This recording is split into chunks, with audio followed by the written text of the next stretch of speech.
Pedro Soriano, un joven enfermero diplomado en 2009, que no ha cesado su aprendizaje constante, posee un máster en Ciencias de Enfermería y ha desarrollado parte de su vida laboral en el extranjero, trabajando 4 años en Oxford.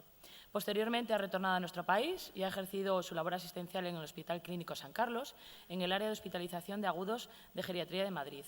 Además, es vocal de innovación en salud digital de la Asociación de Enfermería Comunitaria y miembro activo del movimiento Sherpas 20 contra el aislamiento digital y vocal de la Asociación de Investigadores en eSalud. También ostenta el puesto de Director General de Coordinación de Atención al Ciudadano y Humanización de la Asistencia Sanitaria de la Escuela Madrileña de Salud. Es el fundador del proyecto que en breve nos va a presentar, FF Paciente, que tiene como objetivo dar visibilidad y empoderar a los pacientes como agentes activos en salud a través de las redes sociales. Su lema es: un paciente informado es un paciente con mejor salud. Cuando quieras.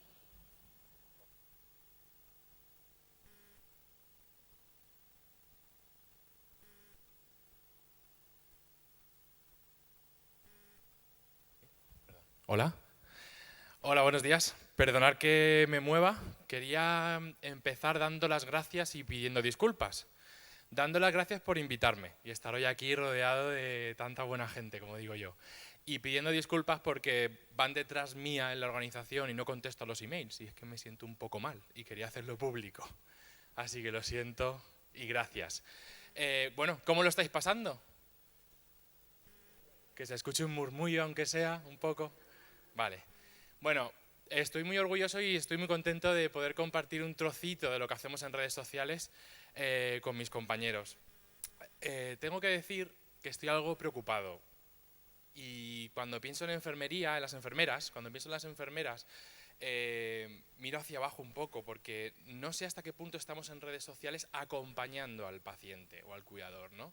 Creo que tenemos una tarea pendiente.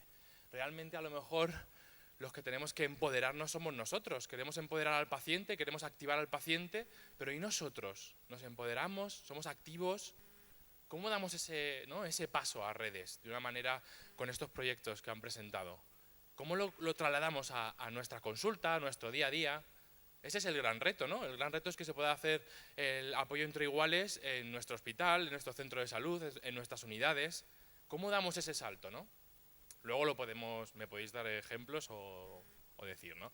Yo creo que estamos fallando en redes porque los pacientes y los cuidadores van por su cuenta y de alguna manera puede ser perjudicial para la salud, no solo de ellos, sino de la salud comunitaria, porque ellos comparten lo que creen que está bien.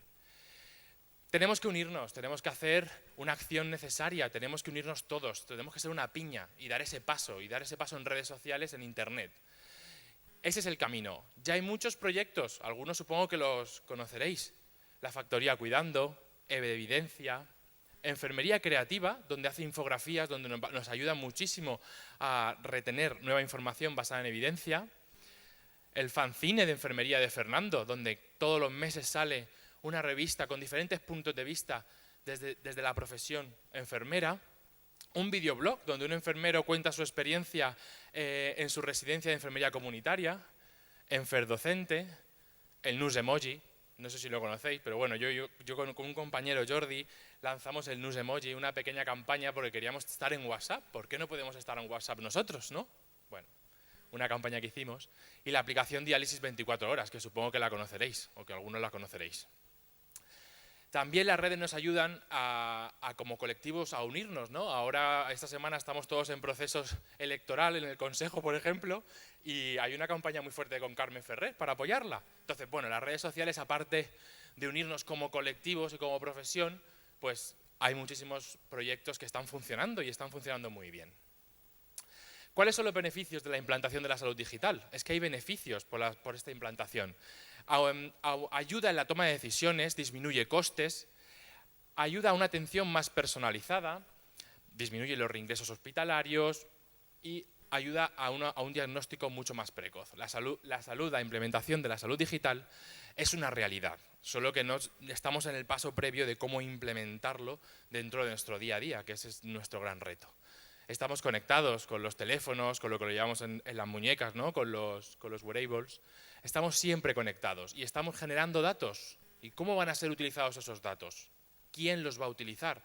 Yo tengo una reflexión que no sé si compartirla, pero estamos saliendo ahora la experiencia del paciente o el paciente activo, ¿no? Estamos haciendo, de hecho, el proyecto FF Paciente que voy a contar cuenta experiencias de personas con su patología, con su enfermedad. ¿Quién gestiona esos datos? Porque ya hay empresas que lo que hacen es vender esas experiencias.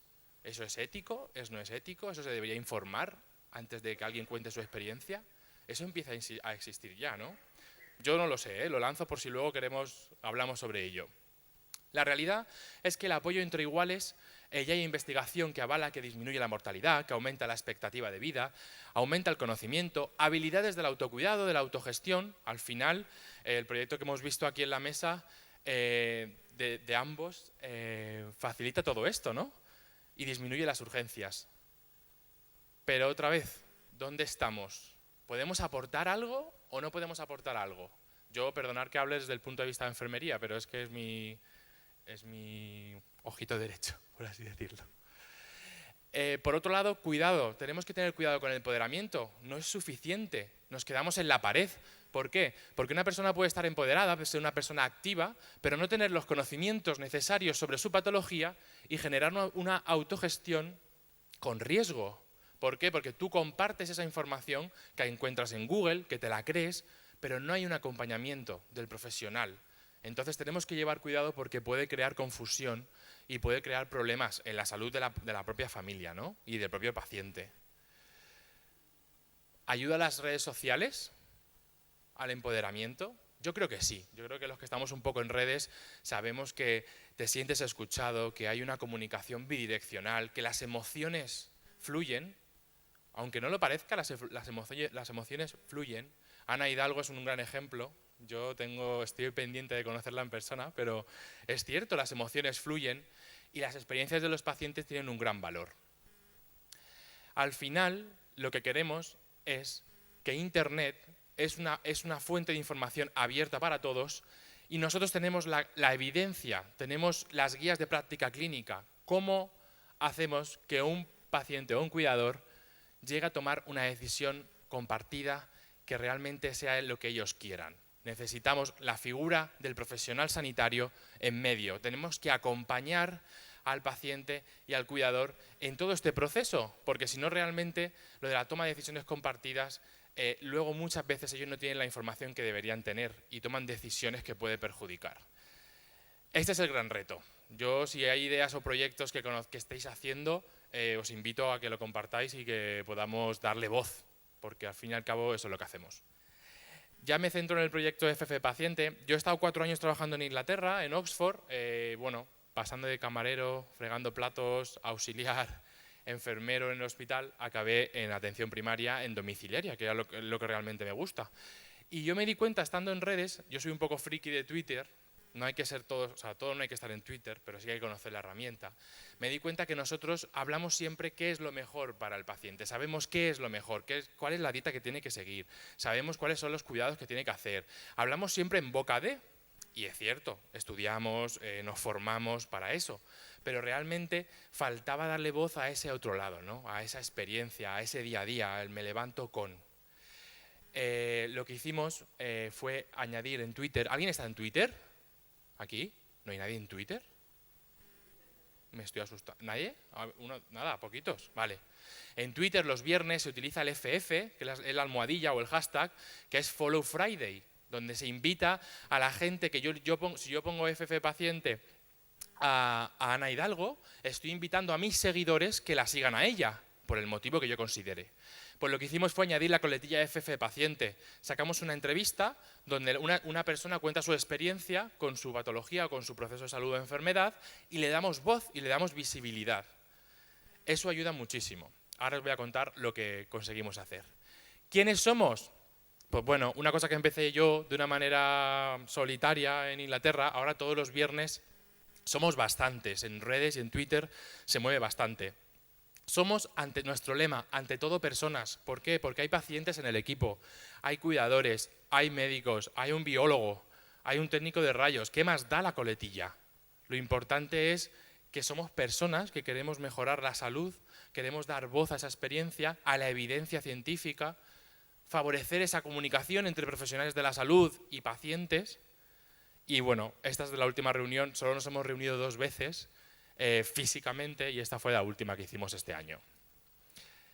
¿Cuáles son nuestros objetivos del propio proyecto? Facilitar la interacción entre profesionales de la salud y pacientes, la escucha activa y la empatía, fomentando una red de apoyo. Es increíble el apoyo que se genera en red cuando una persona cuenta su historia o sale un vídeo hablando sobre ello. O en Facebook, porque yo creo que Facebook aún tiene incluso más tirón. Como veis a la derecha podréis ver tweets de personas, es una cosa totalmente abierta, os invito a que todos los viernes participéis con vuestros proyectos, con historias, con evidencia, con guías, con esta jornada. Intentamos dar visibilidad los viernes, ser un punto de encuentro. Y veréis cómo la gente va subiendo tweets, que he puesto alguno ahí para que tengáis como ejemplo. También intentamos facilitar la autonomía de los pacientes en el proceso de la salud de enfermedad. La gente se siente escuchada, se siente valorada y por tanto les motivas en su día a día. Y conectan con otros. Lo bonito de este proyecto, lo más bonito de este proyecto es las cosas que no se ven en redes. Es cuando nos llaman por teléfono, me mandan un correo donde 2 personas han puesto en contacto, y además no me pasó hace mucho, una persona que había tenido un cáncer de, una chica que había tenido un cáncer de pecho y una recién diagnosticada que estaba totalmente asustada. Mandó un correo diciendo que si por favor le podíamos contactar con esa persona que había contado su historia. Lo bonito de todo esto es cuando al cabo del mes te mandan fotos, nos mandan fotos privadas donde han quedado, donde se han visto, donde han compartido la experiencia, han compartido esos miedos, esas inseguridades. Y eso es lo que yo me quedo y por eso yo continúo con el proyecto, ¿no? En cierta manera. En realidad fomentamos el apoyo entre iguales. Siempre intentamos que sea con profesionales de la salud, porque intentamos que sea todo con la mayor evidencia y rigidez posible en ese aspecto. Y me quedo con este tweet donde dice que FF Paciente para todos aquellos pacientes que invierten su tiempo en la difusión sobre su enfermedad, ayudando a otros muchos. Las tecnologías, Internet, ha abierto un abanico que puede jugar tanto a favor como en contra. Podemos darle la cara o podemos enfrentarnos, abrazarles, por así decirlo, y utilizarlo en nuestro día a día. A ver.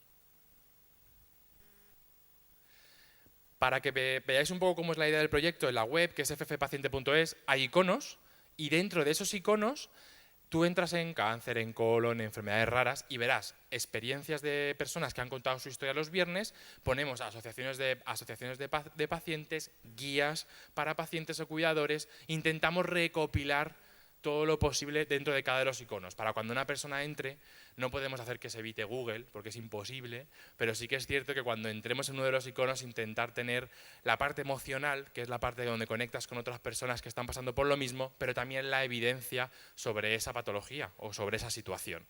Esa es un poco nuestra idea. Tenemos una parte de evidencias científicas donde explicamos, hacemos un lenguaje sencillo de los artículos relacionados con redes sociales. Yo pienso que investigamos y está muy bien, pero creo que investigamos para nosotros mismos, porque luego para trasladarlo yo le doy a mi madre un artículo sobre la diabetes y es que no se lo va a terminar de leer. Entonces creo que también tenemos ahí una tarea pendiente, pero bueno, es algo personal. Tenemos el boletín del paciente. Tenemos una herramienta donde la gente con sus blogs sube el último post y nosotros hacemos un breve resumen y sacamos un boletín con las historias de cada uno de ellos. Historias de personas con VIH, que están pasando un cáncer, con psoriasis, que han tenido un ictus. Somos un proyecto muy transversal, que eso tiene parte buena y parte mala. La parte buena es que al final te das cuenta que las necesidades emocionales, las necesidades que tenemos, son muy parecidas, independientemente de la patología que tengas. Por lo tanto, conectan mucho. Y bueno, yo estoy muy contento de este proyecto, se llama el Proyecto Mentores, con VIH, es con Imagina Más, que es una ONG. Hemos empezado, está en fase piloto. Y bueno, con el Hospital Clínico San Carlos lo que hacemos es que pues una persona que está recién diagnosticada con un VIH le ofrecemos la posibilidad de que tenga un mentor, otra persona que tiene más tiempo con la experiencia con VIH y que realmente le acompaña sobre todo al principio, porque es cuando más inseguridades, miedos y necesidades nos surgen. No puedo decir cómo va porque nos vamos a evaluar en diciembre, así que espero que el año que viene podamos tener más resultados, pero estamos muy contentos, sobre todo lo que nos cuentan ellos, tanto la parte que empiezan en el programa como los propios mentores, es muy positivo, ¿no? Esto es lo que tenemos que conseguir, esto es lo que tenemos que conseguir en nuestros hospitales y centros de salud, este tipo de acciones. ¿Qué hemos hecho más? Pues una experiencia de, no sé si habéis oído de Humaniza la UCI, conoceréis Humaniza la UCI seguro, ¿sí? ¿Alguien? Me asusto. Vale, pues junto con ellos hemos organizado para hablar de la muerte, ¿no? Nos reunimos todos en diferentes ciudades, ahora se va a hacer otro en diciembre, por cierto, lo digo por si queréis estar atentos, a nivel nacional. Y bueno, pues para hablar de la muerte. También hicimos, y fíjate, aquí Ana Hidalgo tuvo mucho que ver. Ana fue la responsable, lo digo en serio, Ana fue la responsable de este proyecto. Este proyecto que tenemos un grupo privado donde empezaba a decir, es que ella ingresó porque estaba malita y dijo, es que no se puede estar en urgencias, hay mucho ruido, no se puede estar. Y bueno, ¿qué podemos hacer? Pues vamos a hablar, cada uno en su blog, para el Día Mundial contra el Ruido, vamos a hablar sobre esta problemática.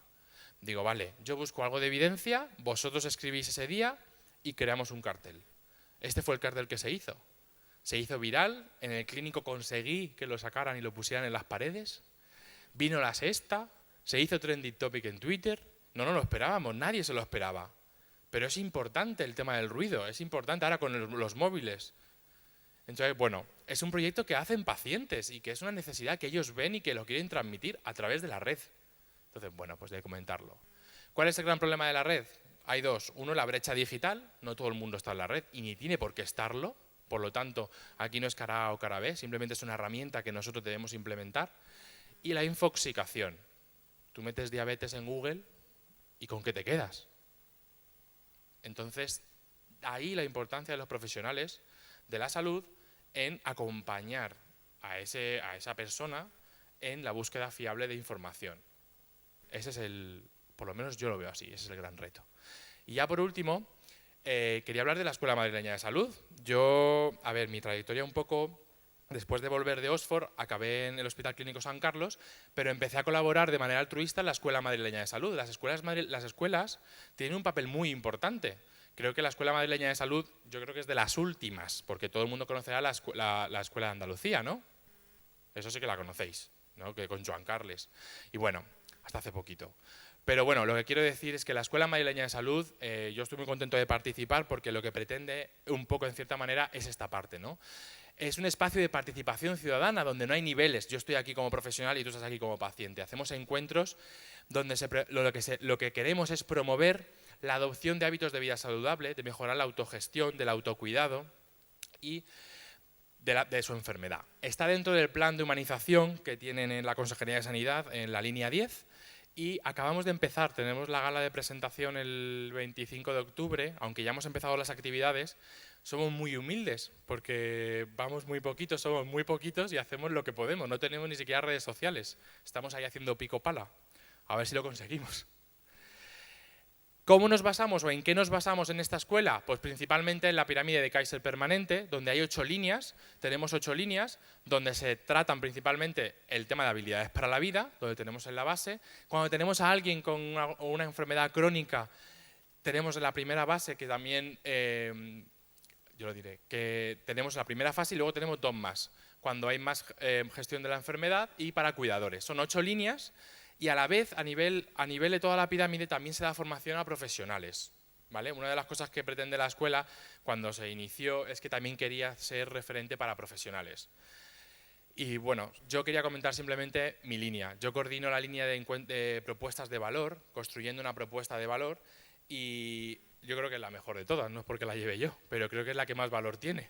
Son encuentros con pacientes, con cuidadores, con profesionales, donde nos reunimos. Hemos hecho 2, ya tenemos 2, uno con pacientes con ostomías y de hidrosadenitis, y nos reunimos y hacemos una dinámica de grupo muy participativa, donde ellos sacan sus alegrías, cosas a mejorar, y hacemos un debate donde ahí realmente salen las necesidades que ellos tienen, como grupo, como colectivo. Y es súper curioso porque en el de ostomías, por ejemplo, salió que necesitaban cursos para el higiene de la piel o un kit para irse de viaje. Son cosas muy sencillas que a lo mejor ellos necesitan que la demos, y desde la escuela se puede hacer, porque eso se puede preparar y formar a la gente. Y bueno, este es un poco mi punto en la escuela. Y ya por último, y ya que no sé si me he pasado de tiempo, ya por último, como no puedo traer a los pacientes, que es que ya llamarles pacientes me suena hasta raro porque para mí ya son como amigos, como no puedo traerles aquí para que cuenten un poco qué es FF Paciente, voy a poner el vídeo corto, donde ellos cuentan qué es el proyecto y un poco en qué es lo que hacemos. Y ya hemos acabado, ¿eh? Ya no os aburro más.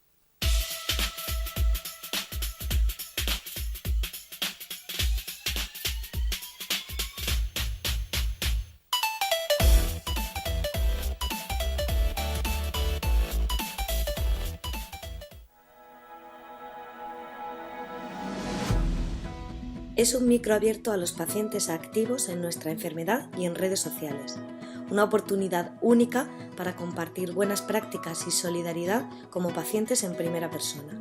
Se dan a conocer nuevos blogs, otros blogs muy interesantes y encontramos testimonios que pueden servir de mucha ayuda a otros pacientes, a otros enfermos crónicos, sobre todo aquellos que están recién diagnosticados. Donde compartimos nuestras experiencias con los tratamientos, con los efectos secundarios, con la jerga sanitaria y eso nos hace sentir más fuertes, nos da visibilidad y todo en esta vida empieza el día que vemos las cosas. Nos ayuda a pasar de ser afectados a ser pacientes activos, nos ayuda a que seamos una suma de voces para que se nos escuche más alto. Que desde que estoy incluida en la iniciativa FF Paciente me he sentido mucho más acompañada gracias al calor y a la experiencia de todos mis compañeros. El proyecto FF Paciente ha sido muy importante para mí por 3 razones. Una, porque me ha permitido hablar, yo soy seropositivo y para nosotros es muy importante contar nuestra historia. 2, porque me he puesto en contacto con otros seropositivos y otros activistas que trabajan en lo mismo, en la lucha contra el VIH y contra el estigma. Y 3, porque a partir de esos contactos se han iniciado nuevos proyectos para continuar con esta lucha activista.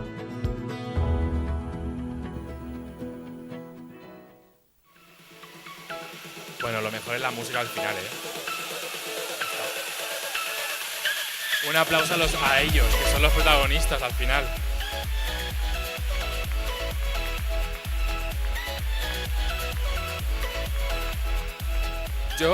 Yo me planteo, y acabo, es que la reflexión que llevo estos días y que aún no he conseguido contestarme yo mismo, es qué pasa con toda esta experiencia y con todo esto que se está compartiendo en redes.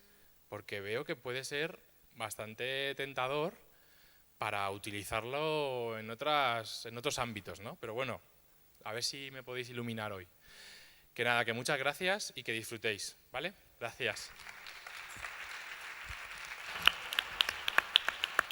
Muchas gracias, Pedro. Vamos a iniciar el turno de preguntas. Es una oportunidad y me vais a permitir, yo soy seguidor de los 3 ponentes en redes sociales. Si nos habéis visto a la mesa tocar los móviles es porque todo, no podía ser de otra manera, se está retuiteando en la red del Congreso. Y no quería perder la oportunidad de hacer una pregunta general a los 3, que es ¿qué dificultades creéis que tenemos los profesionales de la salud para aprovechar las nuevas tecnologías y las redes sociales y cómo deberíamos sacarle partido a ellas? Cualquiera de los 3 ponentes, si queréis tomar la palabra. Bueno, yo creo que la única dificultad que yo encuentro a que los profesionales sanitarios en general nos impliquemos en las redes sociales es las ganas de hacerlo. Yo creo que se aprende trabajando, metiéndose todos los días, incluso acoplándose, con el buen sentido de la palabra, a otros proyectos que ya están en inicio y compartiendo con los enfermos lo que uno mismo va encontrando. Muchas preguntas, las respuestas las han hecho otras personas en otros medios de redes sociales y yo creo que entrar, meterse y trabajar es facilísimo. Con el móvil, con la tablet, se puede hacer perfectamente. Yo creo que limitación ninguna. Yo creo que solamente son ganas de ponerse. Bueno, yo tengo una opinión sobre las 2 preguntas, y es un poco autocrítica. Yo creo que la primera limitación que tenemos para usar redes sociales es que habitualmente nosotros consultamos para conseguir información para nosotros mismos, ¿no? Y en esta visión egocéntrica que tenemos de todo, en general, buscamos para satisfacer una necesidad que tenemos. Y el utilizar redes sociales, con herramientas como Twitter, y compartir cosas que a ti te parecen que pueden ser interesantes, eso es un acto de generosidad, no deja de ser eso en el que los profesionales todavía no tenemos interiorizado si realmente es útil o no. Entonces, yo creo que la primera motivación que hay que tener para utilizar redes sociales en estos temas concretos es estar con ganas de compartir y de ser generoso. Y eso es algo que lamentablemente falla mucho más en mi sector de facultativos que en el sector vuestro, que yo creo que demostráis mucho más generosidad con los demás. Y luego, respecto al otro, ¿qué se podría hacer para mejorar? Yo también tengo una idea muy clara, y es que hay muchísimas iniciativas particulares, aquí se han visto varios ejemplos de ellas, y son iniciativas que dependen de la motivación de 2, 3, 4 personas, de una empresa, pero siempre nos queda la duda de cómo hacer que esa iniciativa, digamos, que tenga difusión, porque todas son muy buenas, y yo, de las que se han puesto aquí y de todos los blogs y de páginas web que he visto que hay muchas que no conozco, hay otras que sí. Entonces, para eso yo creo que ahí tienen que estar las sociedades científicas.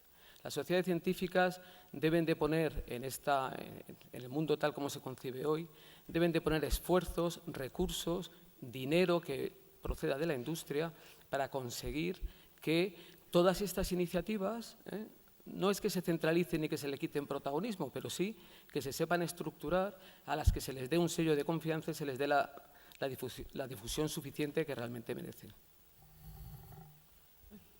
Bueno, yo voy a decir poco, pero creo que primero la formación. Nadie nace enseñado. Yo me sigo equivocando en redes, que a veces la puedo liar.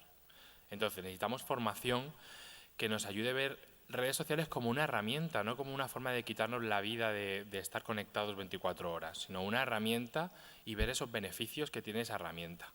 Porque una de las cosas que genera a nivel personal como profesional es encontrar otras personas con las mismas inquietudes o alegrías o ilusiones o motivación que tú. Si a ti te encantan los cuidados paliativos, es súper fácil reconocer en Twitter personas que se dediquen en cuidados paliativos y lo vas a conectar, vas a estar a la última, vas a entrar en grupos de trabajo y eso está en la red y eso ya está. Entonces, es una herramienta que tenemos que conocer, debemos formarnos y bueno, yo creo que eso sí, las sociedades científicas y bueno, yo creo que todos tenemos una responsabilidad para llegar a ese punto.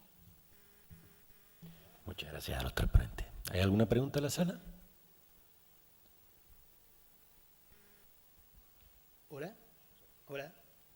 Pregunto. Aquí arriba. A ver, bueno, muchas gracias, me ha encantado, he entrado accidentalmente, pero me ha encantado. Soy enfermero, estoy actualmente haciendo un doctorado sobre el uso de las nuevas tecnologías en la educación al paciente, concretamente he desarrollado un videojuego para ello. Entonces, mi pregunta va un poco para nefralia, quizás, aunque bueno, para todo, en general. Los autores que trabajan mucho en aplicaciones, en nuevas tecnologías para el uso de aprendizaje, insisten mucho en herramientas, dentro de la herramienta, que facilite, que continúe, que los pacientes, que los usuarios, que el que aprende, siga usando esa herramienta, como son agentes pedagógicos o elementos motivantes. Yo he visto la página de Nefralia, la he consultado porque me ha hecho falta, y es verdad que tienen muchos contenidos y son muy buenos, pero para mí que soy enfermero, y no veo elementos que haga que una persona siga usándola continuamente y caiga en el olvido. De hecho, si visitamos y buscamos preguntas, lo he confirmado hace un momento, varias preguntas en Internet, que normalmente la gente usa Google, y esto es impepinable, no aparece Nefralia en la primera página. No hay un alto impacto de gente que la consulta. Y no incluye estos elementos que les digo. No lo digo yo, lo dicen autores, Perandones, Marcano, Margulis. Entonces, mi pregunta es, ¿piensan usar elementos motivadores y agentes pedagógicos en la página? Te puedo contestar hasta donde sé, y yo creo que es muy interesante la pregunta sobre en qué posición tenemos Nefralia en los buscadores. Nefralia es un proyecto que lleva muy poco tiempo, y eso es una cosa fundamental para que se posicione. Por ejemplo, la web de la Sociedad Española de Nefrología, cuando empezó y tú la buscabas, pues te aparecería en el 25º resultado, y ahora está, siempre que lo pones, aparece la primera o la segunda en cualquier búsqueda que tengas que hacer con la nefrología o relacionado con la sociedad. Entonces, yo creo que para ser accesible se necesita dar difusión, y bueno, pues este es un ejemplo de difusión. Respecto a los contenidos, el diseño de los contenidos que se hacen se basan en la opinión de pacientes de asociaciones como ANCER y de lo que opinan los psicólogos que están involucrados en ese proyecto. Yo no estoy involucrado en el diseño de contenidos, digamos, a mí me han pedido opinión sobre la estructura de la web y aportar varios contenidos que yo pienso que pueden ser buenos para el paciente, pero yo traslado tu inquietud, que me parece muy lógica, a los responsables directos de la web para que asuman, o para que lo valoren si realmente merece la pena incluir esos contenidos o potenciarlos más.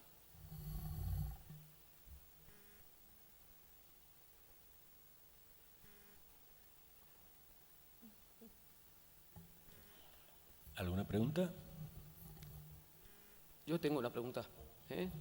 Yo tengo una pregunta para los dos, que yo creo que estáis metidos en proyectos muy interesantes, que a mí me han encantado los dos, y me gustaría preguntaros hasta qué punto estos proyectos son unipersonales. Quiero decir que cuando se acaba la motivación de la persona, no por el vuestro, sino por los que habéis visto parecidos, el proyecto se acaba, deja de actualizarse y pasa ahí al cajón de de un intento que ha tenido su repercusión durante un tiempo y ahí se ha quedado. Hombre, yo he visto algunos proyectos que efectivamente tuvieron un boom y luego han languidecido y ahí están, pero bueno, en un run de fondo, sin crear contenido de forma activa. En mi caso y en el caso de Ana Hidalgo, que seguimos trabajando juntas, la motivación a mí es mi profesión. Mi profesión es cuidar a otras personas y lo hago todos los días en horario laboral, pero luego se generan contenidos por la inquietud que sigue, valga la redundancia, generándome en necesidad de cuidar a otras personas. Dado que no lo voy a hacer en persona, en una consulta, los conocimientos que tengo sigo estudiando, de hecho estoy estudiando en la actualidad para otro proyecto que tengo, para seguir, con Ana Hidalgo también, para seguir ayudando a otros enfermos, concretamente en alimentación saludable para enfermos renales. Entonces, a mí, en mi caso, no se me ha ido la motivación.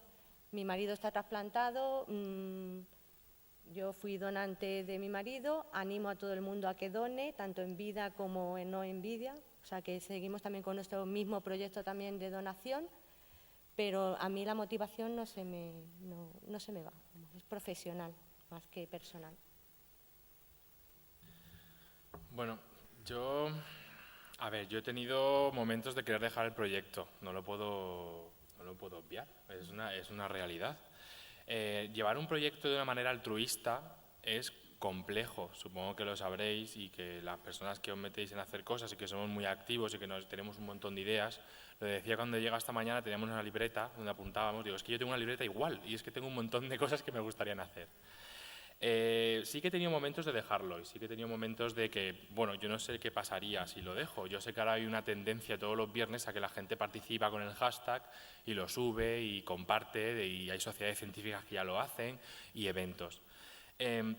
Lo que hay que tener claro, está claro que necesitamos una estructura. Este proyecto se hace de manera, solidariamente, en mi tiempo libre, donde, me acuesto muy tarde, donde la gente que está más activa, hace posible que todos los viernes salga una entrevista o salga un material. Pero es que todo esto es una llamada de atención para la gente que puede ayudarnos, no solo de manera económica, sino de estructura, porque es que los vídeos que hacemos, las entrevistas, es por lo que conocemos, serán vídeos muy caseros, pero es que yo soy enfermero.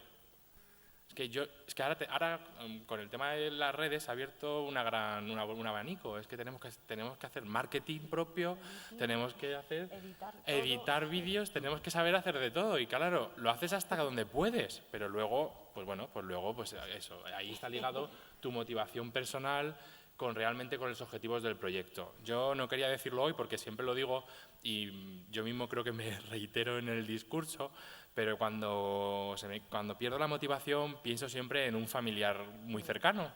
Yo tengo una prima que con 30 años la diagnosticaron un cáncer y tenía metástasis, es un cáncer de pecho, pero tenía metástasis por varios puntos del cuerpo, cadera, clavícula. Y yo estaba en Inglaterra y el proyecto ya había empezado, yo ni siquiera lo relacioné. Y me acuerdo que un día me escribió por Facebook, porque hablamos mucho por Facebook, y me decía, estoy cansada. Me puso 3 veces, estoy cansada. Y yo no entendía qué le pasaba, digo, pero ¿estás cansada? ¿Qué ha pasado?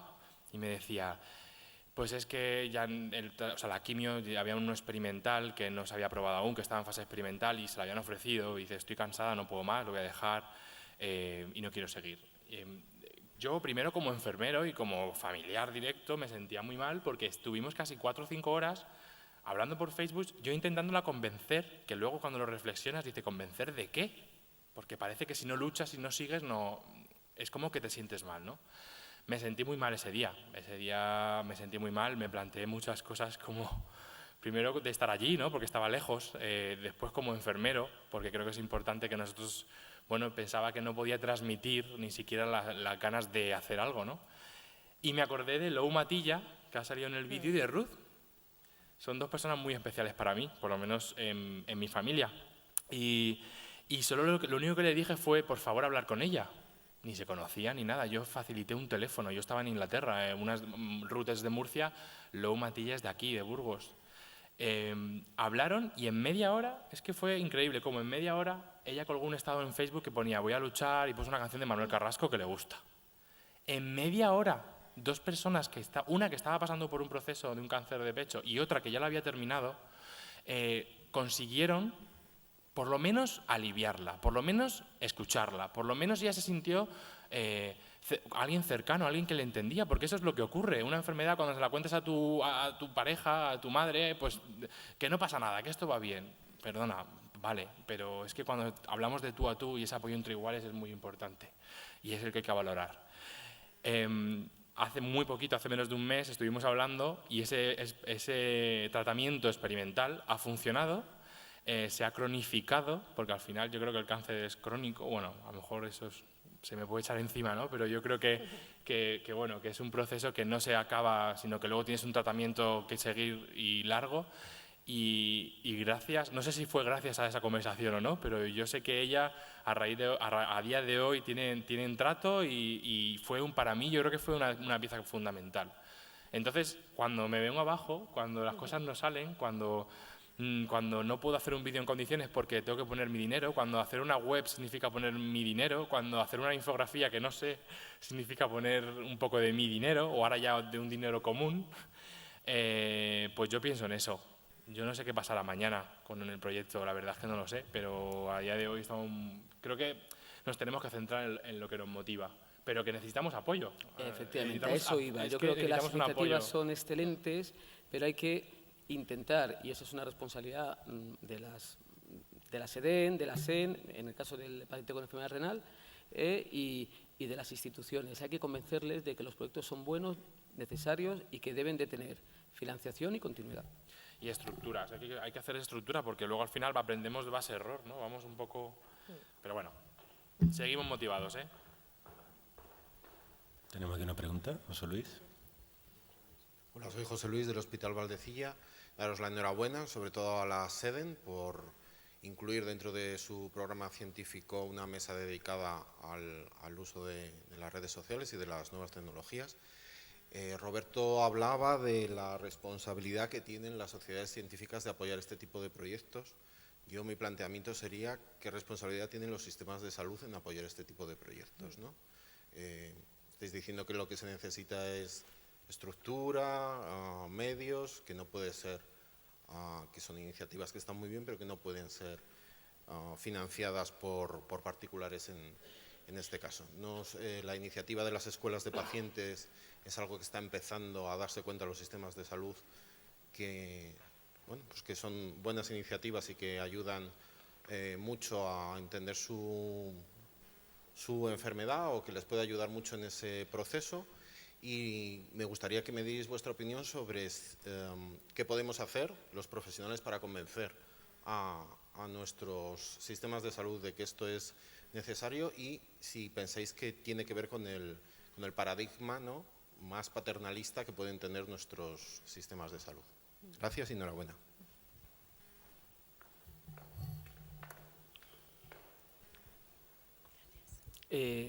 Gracias por la pregunta, que es muy pertinente en mi criterio.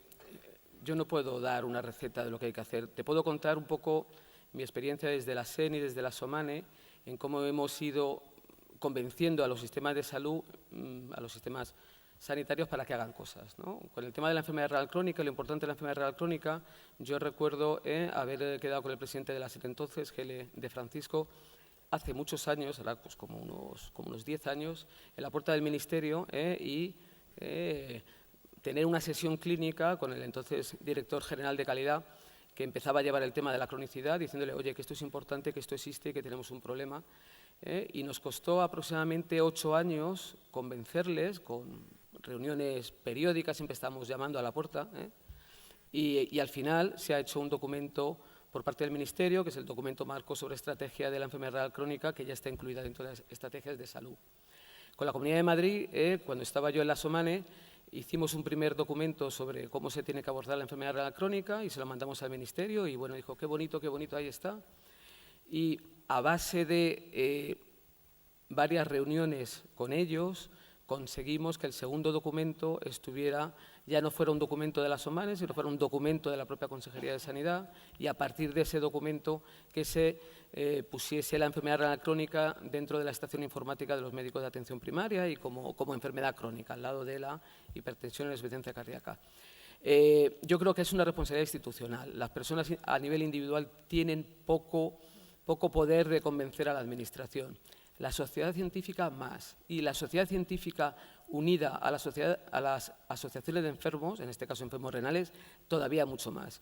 Y es cuestión de convencer a la sociedad científica y junto a los enfermos renales ir de la mano a las juntas de cada comunidad autónoma, la Consejería de Sanidad, y convencerlos. Y eso le da un poquito más de permeabilidad. Yo, algo muy breve. Totalmente de acuerdo. Sí que es cierto que todos los proyectos y todo lo que hagamos debemos intentar hacer investigar realmente que merezcan la pena lo que estamos haciendo. Ese es un gran reto, ¿no? Saber si hay evidencia o no de que este apoyo entre igual. Yo hablo de mi caso en particular, en redes sociales, en Internet. Creo que debemos investigar para respaldar lo que hacemos y ser un granito más, aunque sea muy pequeñito, para cuando tomen esa decisión que tenga un respaldo detrás. Y ya está. Bueno, agradecer a los 3 ponentes su participación en el Congreso, agradeceros a vosotros por vuestra asistencia, recordaros que ahora tenemos la comida de trabajo y posteriormente a las 4 tenemos una nueva sesión en esta sala. Muchas gracias a todos.